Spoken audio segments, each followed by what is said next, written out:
நான் தான் எல்லா சமுதாயத்திற்கும் ஒரு நல்லிணக்கமாக இருக்கக்கூடிய ஒரு பொது வேட்பாளராக என்னை செவாசி மக்கள் பார்ப்பார்கள். என்னை வேறுபடுத்தி பார்க்க மாட்டார்கள். நான் எந்த ஒரு நிகழ்ச்சியை சொன்னாலும் ஐயா தேவர் சேர்ந்து சொன்னாலும் அங்கே போய் உடனடியாக நிற்பேன். அன்னதான வழங்குவேன், மாலை அணிவிப்பேன், நிகழ்ச்சிகளை கலந்து கொள்வேன். பெருந்தலைவர் காமராஜர் பிரதான நிகழ்ச்சி சொன்னாலும் அங்கே போய் இளைஞர்கள் என்னை அழைப்பார்கள். நான் போவேன், கலந்து கொள்வேன். ஐயா இமானுவேல் சாருடைய பிறந்தநாள் சொன்னாலும் அங்கே இருக்கிற இளைஞர்கள் என்னை அழைப்பார்கள், போவேன், கலந்து கொள்வேன். திருவண்ணாமலையுடைய பிறந்தநாள் சொன்னாலும் மதுரைக்கு போவேன்.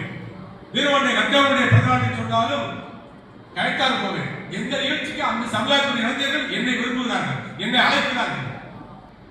ஒரு ஊராக கொடுக்காமல் தடுப்பீர்கள். நான் நீங்க கேட்ட இடத்துல கைது பண்ணுங்க, நீங்க கொடுத்த அபிவிருத்தி கைது பண்ணுங்க. நான் நேதாஜியை வழியில் வந்தவன், எவனுக்கு பயப்பட மாட்டேன். என்னை அடக்கவே முடியாது.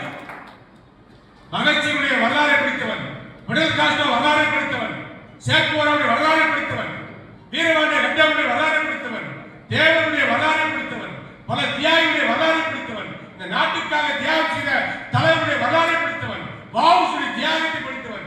ஆகவே இதை மிரட்டி பணி வைக்காமல் திமுக அரசு நினைத்தது. பல அவர்களுடைய கைது செய்து வந்து எதற்கு உங்களுக்கு இந்த தேவை? இதை நாங்கள் எழுதி காட்டி கொடுத்து விடுவோம், இவர்களை சொல்லிவிடுங்கள். உங்களுக்கு உடனடியாக ஜாமீனுக்கு ஏற்பாடு செய்கிறோம், உடனடியாக சௌகரியம் கொடுக்கிறோம், ஃபர்ஸ்ட் கிளாஸ் உங்களுக்கு அலாட்மெண்ட் பண்ணிக்கணும்னு சொன்னார்கள். கேவலம். எத்தனையோ தூக்கு கேரை முத்தமிட்டு செத்து இருக்கிறார். செத்தாலும் சாமியுடைய அண்ணா திமுகவை காட்டி கொடுத்து விட்டு கேட்டார் முடியாது மறுத்துவிட்டேன். எத்தனை பேர் வந்தார்கள், எத்தனை ஐபிஎல் வந்தார்கள், எத்தனை உளவுத்துறைகளை பார்க்க வந்தார்கள். இந்த நிலை உங்களுக்கு தேவையா? 10 ஆண்டுகள் அமைச்சர் மாறிவிடுங்கள். இவர்கள்தான் காரணம் வந்து எழுதி கொடுத்து விடுங்கள். இந்த அரசு உங்களை பாதுகாத்து விடுங்கள் சொன்னார்கள். கேவலம்.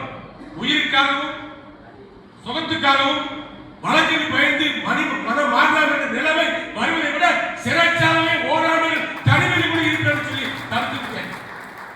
உங்களிடத்தில் கேட்டனா இதே எஸ்பி காப்பு நான் கட்டி கொடுத்த பிடிகளை வச்சு விடிய விசாரணை பண்ணுகிறீர்கள்.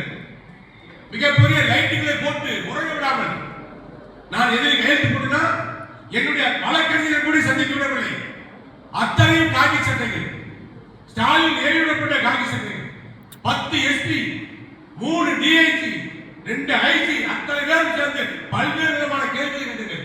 ஒரு கேள்வியாவது உங்களுக்கு உடன்பட்டு என்னிடத்தில் நேர்மை இருந்தது, உண்மை இருந்தது.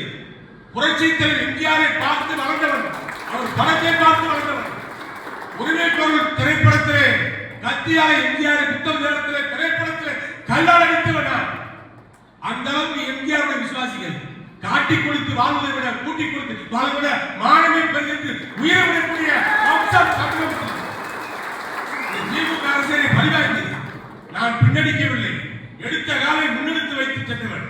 ஆகவே இன்றைக்கு சொல்கிறேன், நம்ம இருக்கின்ற சக்தி எவனுக்கு கிடையாது. என்னைத்தான் அழிக்க நினைப்பார்கள், என்னைத்தான் ஒடுக்க நினைப்பார்கள், என் மீதுதான் குற்றச்சாட்டு சொல்வார்கள். கொலை குற்றத்தை சாட்டித்தால் கூட நான் பொறுத்து கொண்டிருப்பேன். அவமானமாக பணம் வாங்கி சொன்னார்கள். யாரிடத்திலாவது பணம் வாங்கி நான் வேலை என்று சொல்லி ஏமாற்றியதாக வரலாறு உண்டா? கேடிஆர் பாலாஜி என்று வந்தவருக்கு நன்கொடை கொடுத்திருக்கிறான், கோவில் கொடுப்பான். இப்படித்தான் பேர் வாங்கினர். கேவலம் என்ற இந்த திமுக ஆட்சியை அடித்து நொறுக்க வேண்டும். வீட்டுக்கு அனுப்பிய பணியை நீங்கள் செய்ய வேண்டும். உங்களோடு துணையாக நான் இன்றைக்கு நீங்கள் அத்தனை பேரும் அற்புதமாக பணியாற்றுங்கள். உங்களுக்கு பக்கபலமாக உங்கள் சகோதரனாக, உங்கள் தோழனாக, உங்கள் குடும்பத்தில் ஒருவராக கேடிஆர் பாலாஜி இருப்பேன் என்ற உறுதியை சில பேர் சொல்வார்கள். அங்க போயிருக்காங்க, இங்கே போயிருக்காங்க, சிவகாசியில் தான் நிற்பேன்.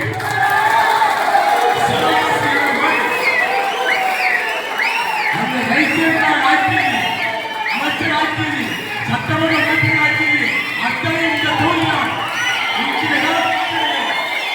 யார் இருக்கிறார், யார் வந்தாலும் உங்கள் ஆட்சி நான் வெற்றி பெறுவேன் சொல்லி உங்கள் அத்தனை பேருக்கும் எம்ஜிஆருக்கு நன்றி கலந்த வணக்கத்தை சொல்லி எனது மனக்குமுறை சொல்லக்கூடிய பாக்கியத்தை கொடுத்த உங்கள் அத்தனை பேருக்கும் எம்ஜிஆருக்கு நன்றியை சொல்லி வந்திருக்கிற நிர்வாகிகளுக்கு நன்றி சொல்லி ஒவ்வொருத்தரும் ஒரு சில நிமிடங்கள் பேசுவதற்குதான் நம்முடைய பொறுப்பாளர் அன்பு சகோதரர் ஜான் அவர்கள் சில கருத்துக்களை உரையாற்றுகிறார்.